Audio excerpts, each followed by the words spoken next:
On va poursuivre avec cette première mondiale qu'ont pu suivre en exclusivité deux de nos journalistes. Les images sont incroyables. Ils ont accompagné au plus près ces sportifs de l'extrême qui ont relié deux sommets mythiques du Mont Blanc. Pour la première fois, vous allez notamment comprendre comment est installé ce fil sur 800 mètres dans le vide à 4000 mètres d'altitude.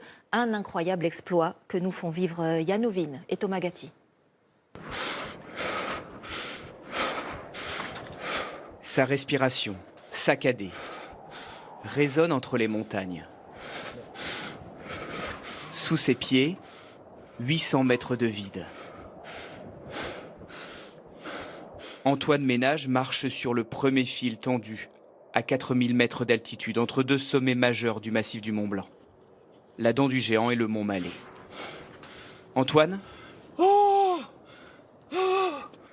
mais aussi 8 autres funambules évolueront sur cette ligne. Une première mondiale. Makina. Biologie. C'était la première fois de ma vie que quand je marchais, je m'essoufflais. On a fait quelque chose qui est beau, déjà, qui est esthétique, qui n'a jamais été fait. Ce qui est fou, c'est qu'on pensait quand même pas jusqu'à ce matin qu'on allait y arriver. L'installation a duré 2 semaines. 16 personnes. 400 kilos de matériel monté sans hélicoptère. Sous ce drone, un fil de pêche et une ficelle sont accrochés, envoyés de l'autre côté pour relier les deux sommets, ce qui permet ensuite de passer la ligne.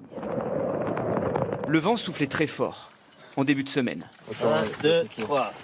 Et ils ne sont pas encore sûrs de pouvoir tendre correctement la sangle au moment où nous commençons l'ascension. Il faut s'équiper, piolets et crampons pour aller les rejoindre. Là-bas, après 3 heures d'alpinisme, au pied de la Dent du Géant.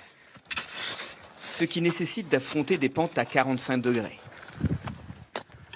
De négocier des passages techniques. Le souffle court. À cette altitude. À notre arrivée au camp, là où ils dorment, la sangle vient d'être tendue. En fait, c'est déjà un peu gagné, quoi. La ligne, elle est mise.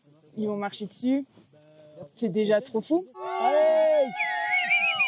Son compagnon Antoine Crétinon s'élance alors.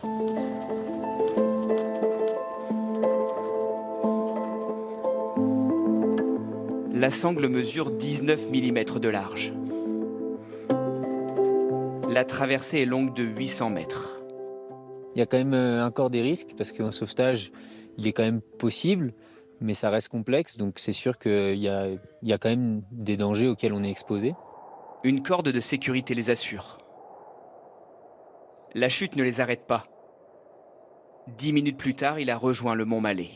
On ressent quoi tout simplement après cette première traversée? C'est fou, je réalise pas encore. Mais je suis trop content de ce qu'on a fait tous collectivement et ce qu'on est arrivé à faire, c'est incroyable.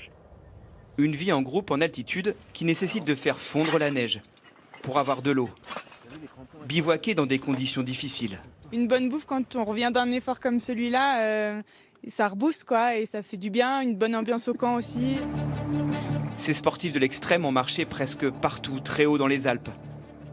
Ils sont ingénieurs, charpentiers, cordistes. Et étonnamment, eux aussi, ils sont parfois sujets au vertige. Au début, c'est ingrat. On fait que tomber, ça fait peur, c'est impressionnant. On n'est pas censé être là. Mais en même temps, on peut tomber autant de fois qu'on veut, en soi, et on se fera jamais mal. Ils effectuent quelques derniers pas au-dessus de la mer de glace avant de démonter la ligne.